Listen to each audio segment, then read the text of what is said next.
Good morning, Stoughton, Wisconsin. My name is Michael Hecht. I'm a staff member here at the Skaalen Nursing and Rehabilitation Center.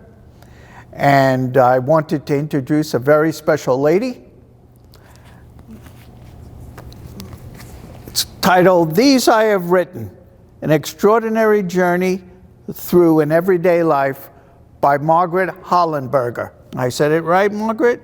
Pretty good. Pretty good, right? So we're going to just exchange microphones and sit back and enjoy the poetry reading by Mrs. Margaret Hollenberger. This poem is called Dylan. 6 years old, really. 6 years since I first saw that sleeping, weeping, cuddly, screaming, red-haired, blue-eyed grandson. Would that I could tell you all the wonders of this child. Not possible. I would forget something. To watch him is to get a glimpse of perpetual motion. To talk with him is to realize that his mind moves faster than his arms and legs. You cannot put the very essence of Dylan in words. There are a few things I know. He is now 6 years old. He still has red hair and blue eyes. He will still hug you and tell you, I love you. Thank heaven for little boys. Connor on the stairs. Grandpa's coming down the stairs. He has for company a 3-year-old grandson, Connor. They talk of things important to a 3-year-old. They pause when they see the pictures of Grandpa's children on the wall.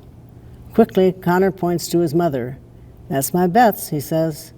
Like the chiming of silver bells or the echo of a finely tuned wind chime, the sound of the pure love of a 3-year-old descends upon us. Our hearts stop to mark the moment. Voices. They gather again, the voices. The sprightly voice that trips over the scripture, but with assurance and conviction. The next, extremely earnest, less sure of the book, but with deep faith, careful of her words, lest they wound others. Then the succinct summing up one, very deep in faith, but forever probing to learn more. And the joker, a little sarcastic, somewhat flippant, part of the wall that hides shyness and fear of not knowing enough, but understanding the ever-present need to grow in faith. The voices rise from minds that are able to understand this statement. To live happily is an inward power of the soul.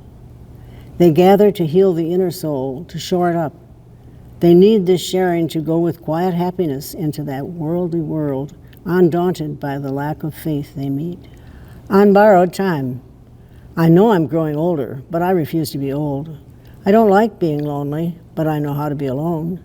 I don't care to be fettered. I love the freedoms that I have, to walk and talk and see and hear and love and think and laugh. These awesome freedoms that I claim are gifts, bestowed at birth by an unseen hand.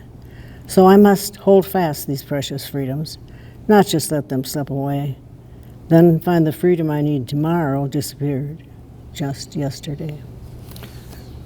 Is there something you want to say to the Stoughton community in regards to Christmas and the holidays?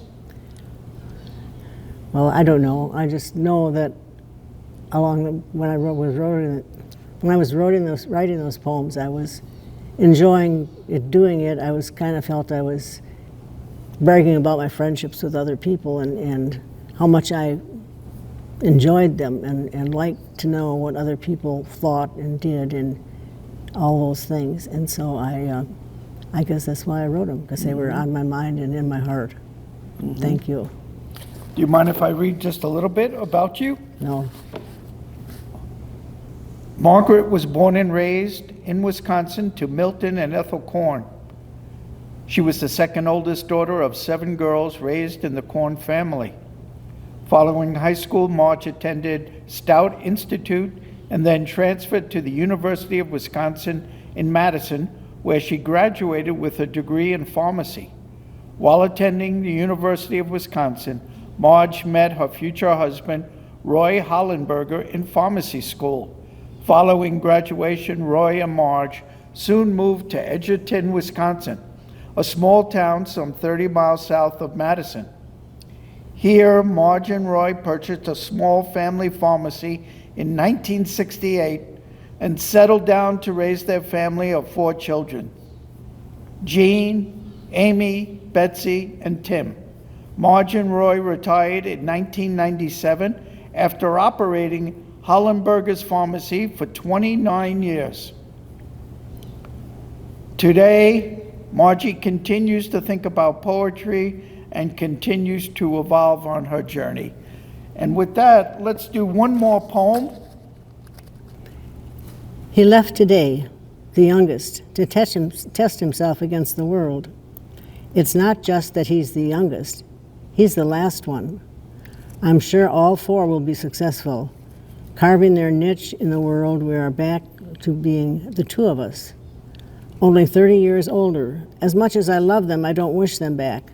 I'm happy they each have the confidence to try their hand at life. But it does still feel a little strange, not really sad, not really jubilant, just strange.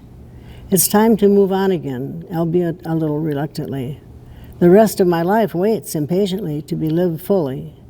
But I think it's a good sign that after 30 years, I have begun to recognize growing pains.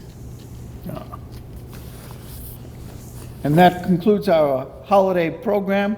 And Margaret and myself want to thank WSTO for coming here and filming her poetry. Everybody have a healthy and happy New Year. Am I right, Margaret? Yes, you certainly are. All right, give a wave. There we go. Thank you, everyone, for taking the time to come and to listen.